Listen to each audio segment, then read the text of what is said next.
Les aventures del Petty. Us imagineu un planeta tan i tan llunyà que no surt ni als mapes celestes? Us imagineu que, per arribar-hi, necessiteu viure més anys que un arbre mil·lenari? El teniu? Doncs us explico com és aquest lloc tan remot. És el planeta Gran Gat, habitat per gats de tota mena, petits i grans, rodanxons i esprimatxats, amorosos i esquerps, feliços i malhumorats, mansos i ferotges.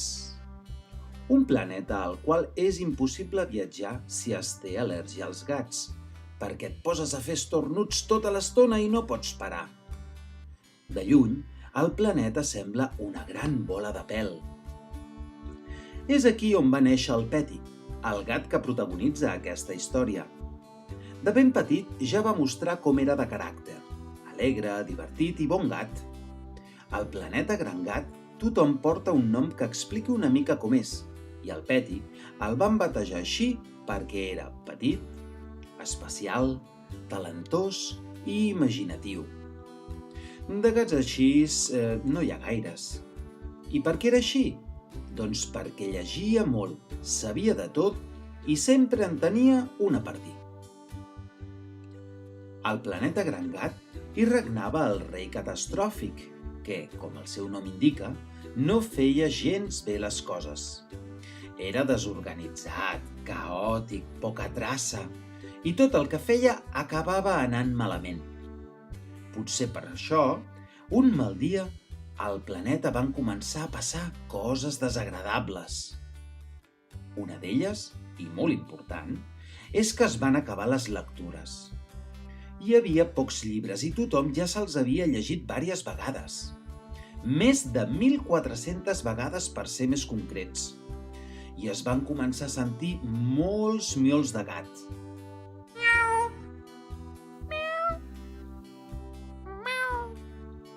Quan s'avorreixen, els gats miolen molt fort.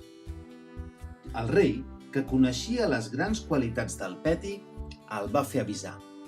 I quan el va tenir al davant, li va dir: «Petty, ens pots ajudar a portar llibres a Gran Gat? Tothom s'avorreix molt i això no pot ser». «I tant, faré el que pugui», va respondre el Petty. Dit i fet, el Petty va pujar a l'única nau espacial del planeta, ben decidit a explorar altres mons per tal de poder buscar nous aliments pels seus amics i coneguts. Durant el seu viatge, va passar a prop del planeta Gran Gos, però tothom bordava. Es va apropar a Gran Vaca i es va espantar molt amb tants mugits. En passar a prop de Gran Lleó, ja no se li va acudir d'aterrar-hi, perquè els rugits li van fer una por terrible. «On puc trobar llibres?», es preguntava el Petty. Preocupat, però no desesperat perquè el Petty sempre era molt animós, va pensar que l'única solució era arribar-se fins a la Terra, un planeta del qual l'havien parlat molt bé i ben ple de llibres, es veu. Tot d'una, la nau espacial va començar a fer sorolls estranys, com si s'hagués convertit en una rentadora a punt de començar el programa de centrifugat. S'havia quedat sense combustible. Xof, plof, brum, bum! Aquests 4 sorolls van indicar clarament que la nau ja no avançaria més. El Petty es va veure sol enmig de l'espai. I ara què? Per sort, allà lluny va veure un llumet que s'apropava. S'anava fent gran. Una nau! El Petty va començar a moure les potes. «Ajudeu-me!», cridava, tot i saber que a l'espai els crits no se senten. La nau es va aturar ben a prop seu. Es va obrir la porta i va aparèixer un home ocell molt somrient. «Cap on vas?», va preguntar. «A la Terra. M'han dit que allí podré trobar els llibres que necessito». «És el teu dia de sort. Jo també hi vaig. Farem el viatge junts».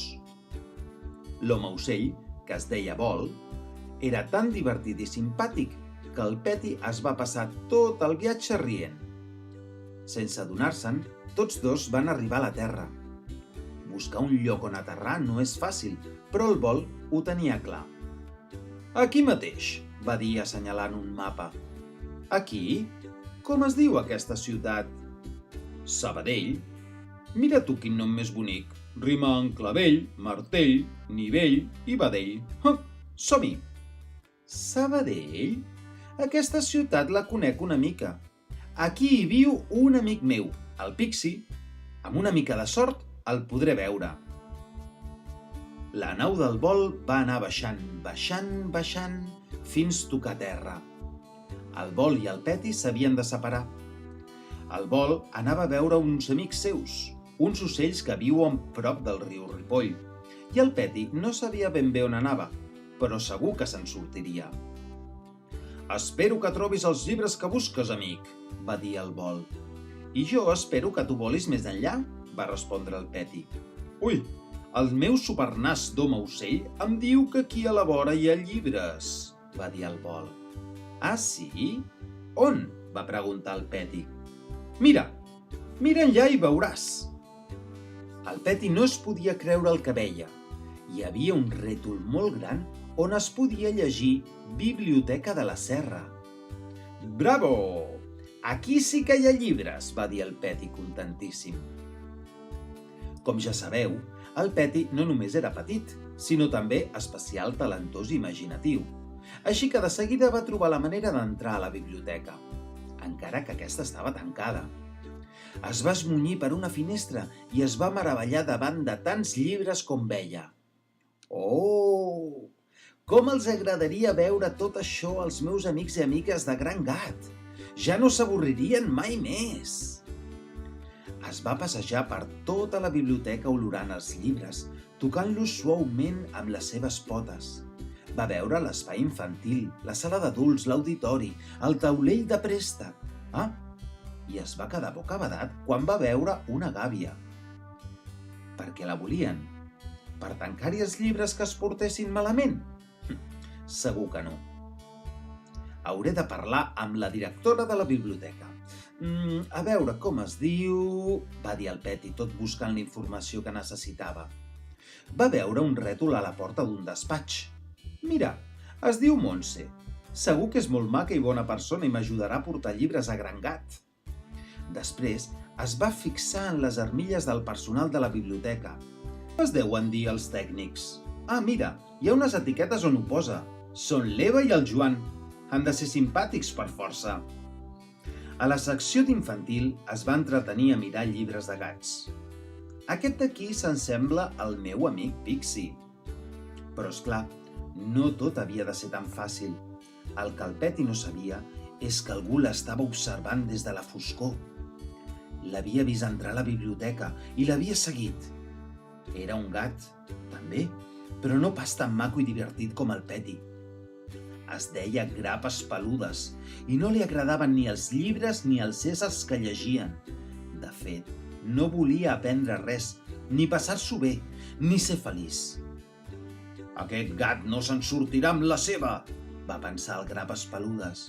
«Si jo no estic content, tampoc vull que ho estigui ningú més». Aleshores, mentre el Pepi estava despistat, el Grapes Peludes va obrir la porta de la gàbia. En passaria alguna. La situació es preveia perillosa. I sí, quan el Peti va ser a prop de la gàbia, el Grapes Peludes li va donar una empenta i el va fer caure dins. Després va tancar la porta. «D'aquí no en sortiràs», va rugir el gatot, tot fent una rialla malèfica i esgarrapant els barrots de la gàbia. «Socors! Qui ets tu?», va dir el Peti. «Ajudeu-me! Montse, Joan, Eva! Nens, nenes! Veniu a rescatar-me! El meu planeta espera que els ajudi!» El Grapes Peludes el va deixar allí tancat. Va sortir de la biblioteca tot remugant paraules que ningú no podia entendre. Quan s'és un gat amargat, ningú no se t'acosta. Però el Peti, sempre animós i bonjant, sabia que en algun moment seria alliberat i que tornaria al planeta Gran Gat ben carregat de llibres perquè tothom s'ho passés molt bé. Les preguntes eren: quan? Com? I encara, qui el salvaria del seu captiveri? L'ajudaria en Pixie? O bé serien la Montse, l'Eva i el Joan? O algú altre?